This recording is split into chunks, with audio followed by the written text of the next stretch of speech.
धोई चरनिया पूजतानी ये हो माता, सुर के देवी केहू कहेला विद्या दाता।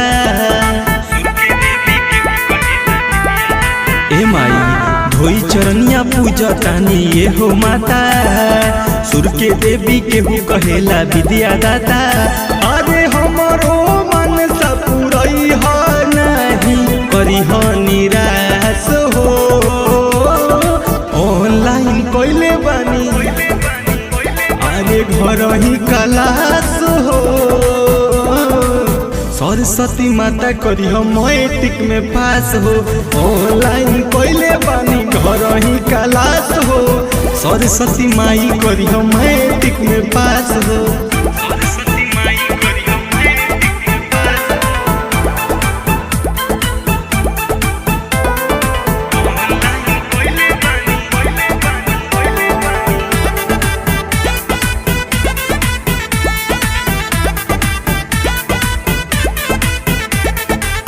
दिल से बानी ध्यान लगवले और जी करी स्वीकार हो। दर से जाए दिहना खाली करी हना इनकार हो। ए माई दिल से बानी ध्यान लगवले और जी करी स्वीकार हो। दर से जाए दिहना खाली करी हना इनकार हो।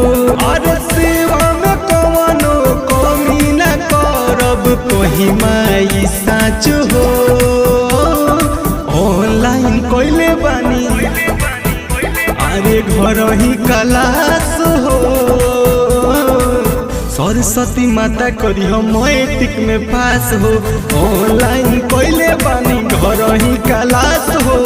सरस्वती माई करी हो मैट्रिक में पास हो।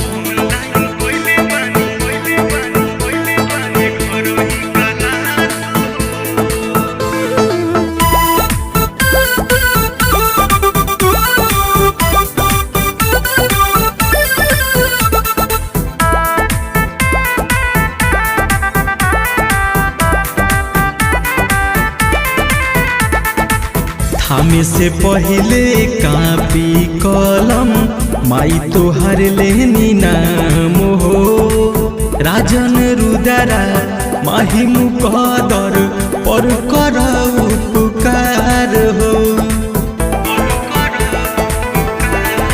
ए माई हमें से पहले कापी कलम तोहर लेनी नाम हो। राजन रुदारा माही मुकदर पर कर उपकार हो। अरे मेहनत कईनी फल तू दीह ए माई खास हो। ऑनलाइन कोइले बानी अरे घर ही क्लास हो। सरस्वती माता करी हो मैट्रिक में पास हो, ऑनलाइन कोइले बानी घर ही क्लास हो। सरस्वती माई करी हो मैट्रिक में पास हो, ऑनलाइन कोइले बानी अरे घर ही क्लास हो। सरस्वती माता करी हो मैट्रिक में पास हो, ऑनलाइन कोइले बानी घर ही क्लास हो। सरस्वती माई करी हो